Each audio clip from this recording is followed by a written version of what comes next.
Sa sobrang bait ko dito, tinulungan ko si Gus Ayon na mag-farm ng asul na blue buff. Medyo natagalan nga kami kasi naglalag ang bobo na ito.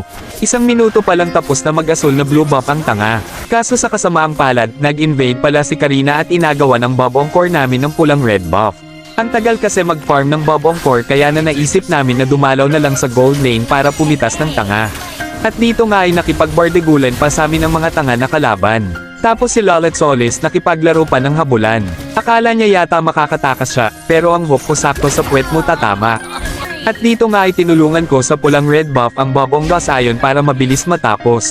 Baka mamaya kasi mag-up pa ang gago na ito mahirap na baka matalo. Naagawan na naman ng asul na bubuff ang Bob Ongcore namin. Kaya naman hinampas ko sa puwet ang magnanakaw na ito. Sa susunod kasi na next time ay bilasan mo na mag-farm Gus Ayon.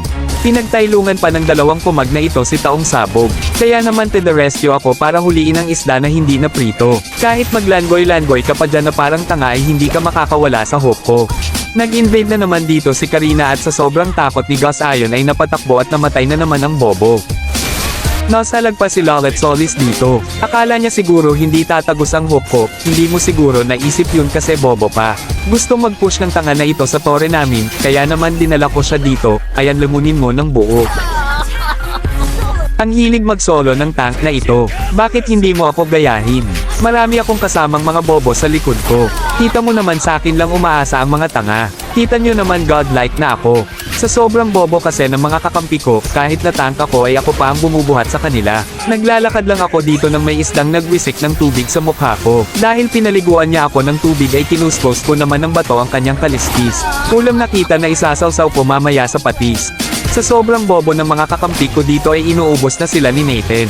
Grabe talaga sobrang pabigat ng mga Dark Continent na ito. Tapos ako lang din ang pipita sa Nathan na umaasa makamaniak ang tanga.